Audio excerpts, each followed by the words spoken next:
Hello दोस्तों, welcome to अमरश्री academy. आइए अपने वीडियो को शुरू करते हैं। हेलो दोस्तों, आज हम 28 नवंबर की करंट अफेयर लेके आप सबके समक्ष उपस्थित हुए हैं। आशा करते हैं कि आपको हमारे यह प्रश्न भविष्य में अवश्य लाभान्वित होंगे।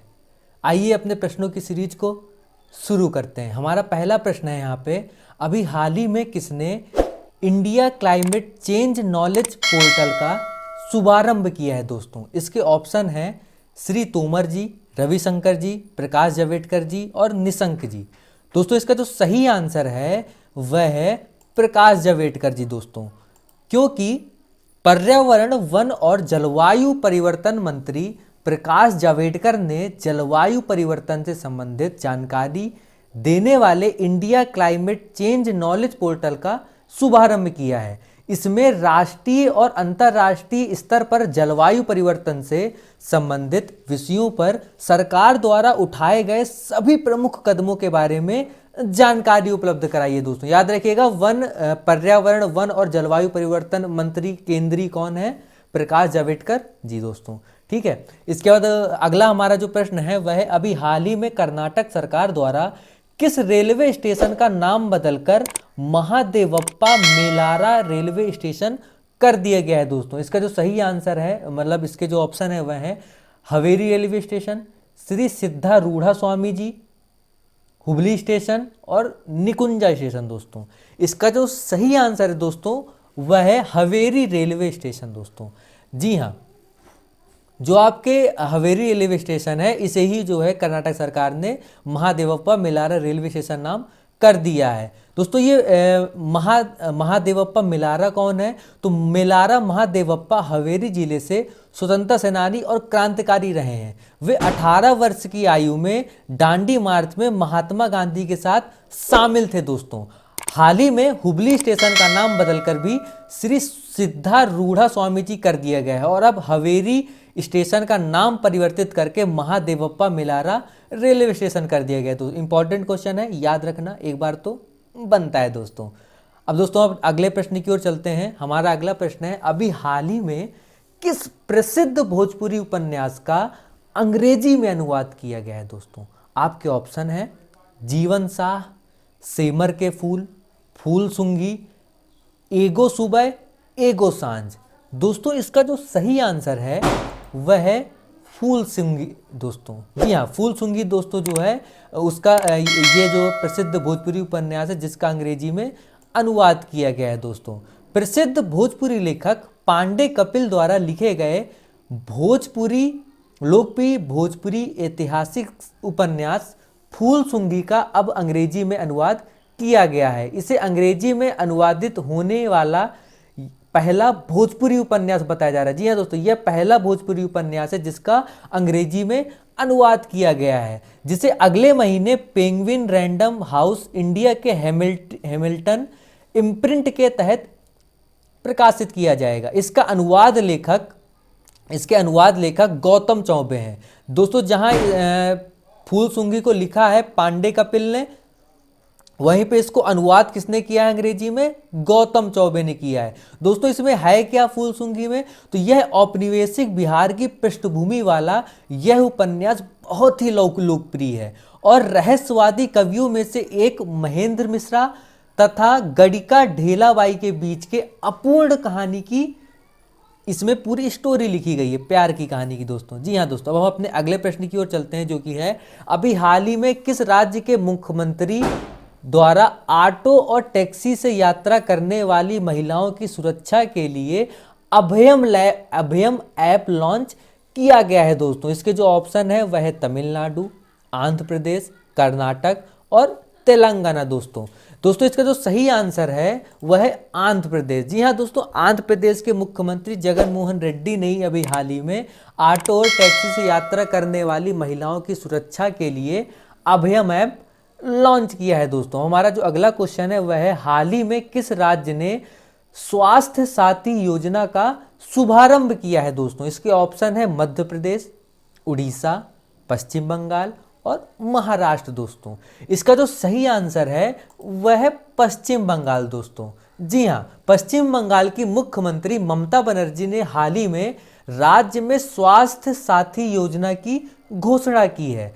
इस योजना के तहत राज्य के सभी लोगों को कवर किया गया है। प्रत्येक परिवार को इस योजना का लाभ उठाने के लिए एक स्मार्ट कार्ड दिया जाएगा दोस्तों।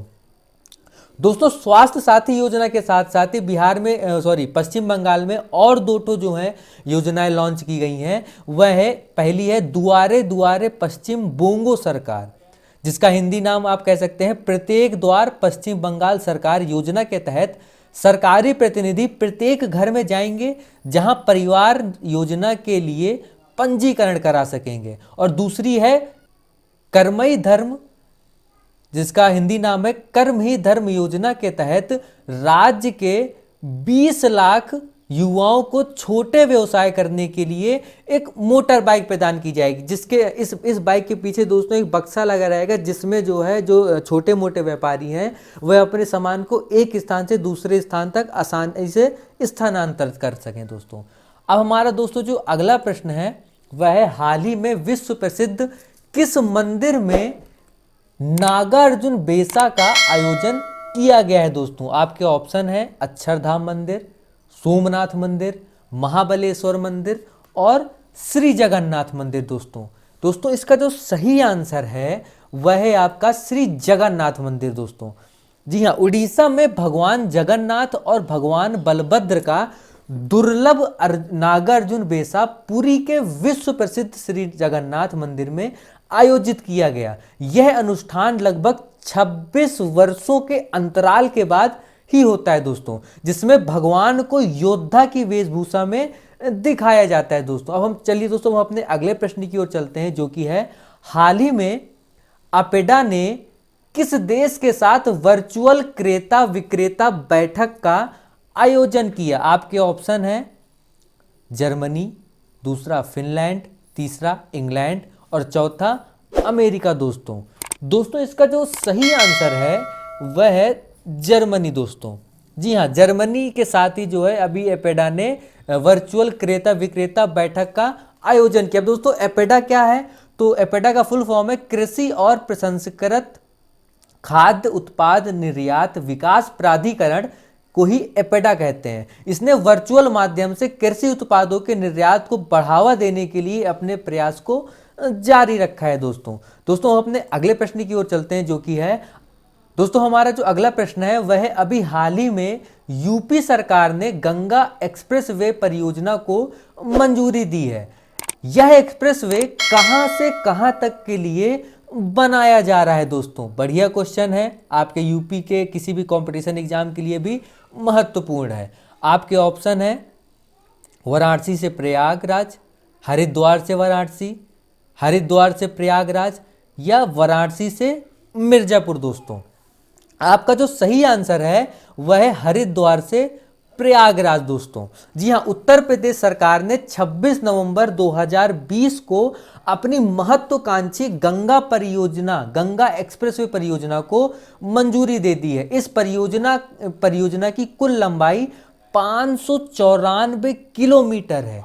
इस परियोजना पर 36,402 करोड़ रुपए खर्च होंगे। गंगा एक्सप्रेसवे परियोजना हरिद्वार से इलाहाबाद या हरिद्वार से प्रयागराज तक नदी के साथ चलेगी दोस्तों। यह बहुत ही अच्छा क्वेश्चन है, याद करने योग्य क्वेश्चन है और भविष्य में इससे हमें कुछ ना कुछ लाभ अवश्य प्राप्त हो सकता है दोस्तों।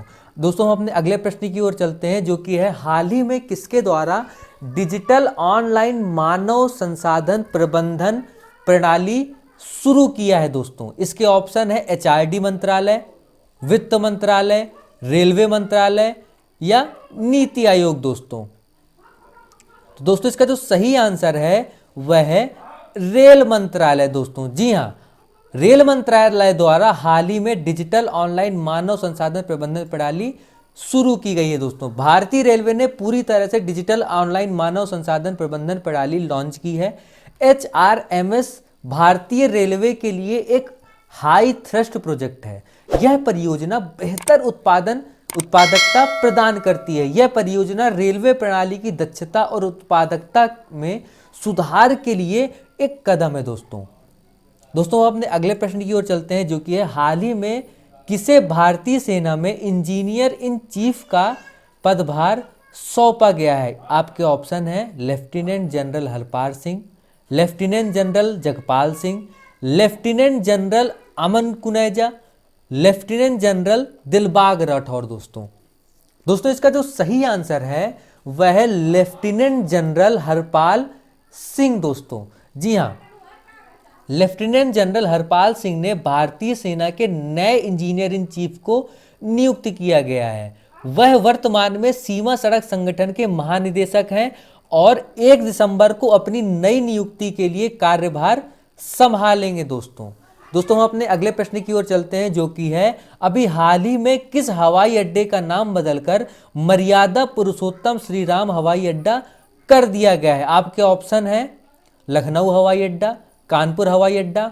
अयोध्या हवाई अड्डा और सफाई हवाई अड्डा। दोस्तों श्री राम जो है अयोध्या से रिलेटेड है, इसलिए अयोध्या हवाई अड्डे को ही जो है नाम परिवर्तित करके मर्यादा पुरुषोत्तम श्री राम हवाई अड्डा कर दिया गया है दोस्तों।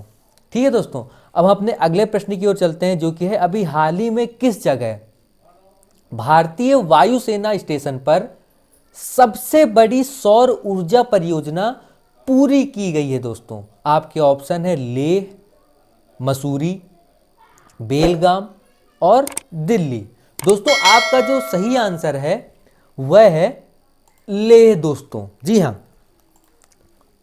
केंद्र शासित प्रदेश लद्दाख में लेह आईएएफ स्टेशन पर केंद्र की मेक इन इंडिया पहल के तहत स्थापित सबसे बड़ी सौर ऊर्जा परियोजना पूरी हो गई है, जो जीवाश्म ईंधन और ऊर्जा उत्पादन के पारंपरिक तरीकों के लिए स्थायी ऊर्जा विकल्प प्रदान करती है। इस परियोजना का नाम solar photo voltaic power plant 1.5 megawatt का प्रावधान है।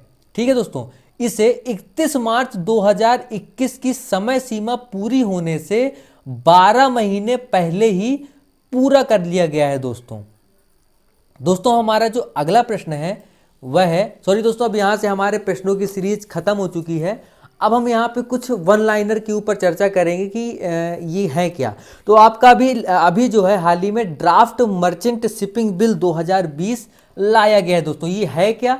बंदरगाह शिपिंग और राजमार्ग मंत्रालय ने मर्चेंट शिपिंग बिल 2020 का मसौदा प्रकाशित किया है और इसे सार्वजनिक परामर्श के लिए खोल दिया है। ड्राफ्ट बिल को 1958 के मर्चेंट शिपिंग एक्ट और 1838 के कोस्टल वेसल्स एक्ट को रिप्लेस करने के उद्देश्य से बनाया गया है। दोस्तों अभी वर्तमान में हाल ही में कुछ निधन हुए हैं, उनकी भी हमें चर्चा करना आवश्यक है, क्योंकि ये भी परीक्षा के लिए बहुत ही ज़्यादा इंपॉर्टेंट हो सकते हैं।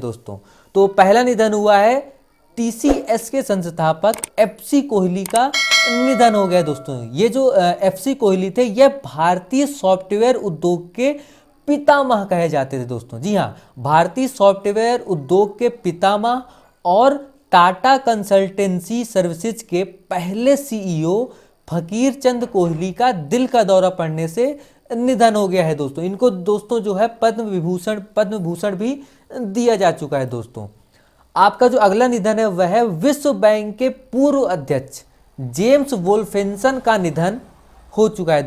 यह ऑस्ट्रेलियाई अमेरिकी वकील, इन्वेस्टमेंट बैंकर और अर्थशास्त्री जेम्स वोल्फेंसन, जिन्होंने 10 साल तक विश्व बैंक के अध्यक्ष के रूप में कार्य किया था, उनका निधन हो गया है। दोस्तों अब जो आपके अगला निधन है वह है महान बांग्लादेशी अभिनेता, लिबरेशन वार फाइटर एली जेकर का निधन हो गया है। प्रख्यात बांग्लादेशी अभिनेता और सांस्कृतिक व्यक्तित्व एली जेकर का ढाका में निधन हो गया है। दोस्तों यह रहे आपके आज के प्रश्नों की पूरी सीरीज। आशा करते हैं आपको हमारा वीडियो पसंद आएगा। हमने जो है डेली करंट अफेयर और जितने भी करंट अफेयर वीडियो हमने वहाँ बना रखे हैं टॉपिक्स रिलेटेड, उसकी एक प्लेलिस्ट बना दी है। आप वहाँ जाके जितने भी अभी तक हम वीडियो बना चुके हैं वहाँ पे आपको प्राप्त हो जाएंगे। यदि आपको हमारा वीडियो पसंद आया हो तो हमारे चैनल को सब्सक्राइब अवश्य करें, हमारे वीडियो को लाइक भी ज़रूर करें। और हाँ, इस वीडियो की जो PDF है उसे हम अपने टेलीग्राम लिंक में डाल देंगे। हम डिस्क्रिप्शन में आपको टेलीग्राम लिंक दिए दे रहे हैं, आप वहां जाकर PDF को प्राप्त कर सकते हैं। बहुत बहुत धन्यवाद कि आप हमारे चैनल पे आए और आपने हमारे वीडियो को पसंद किया। बहुत बहुत धन्यवाद। जय हिंद, जय भारत।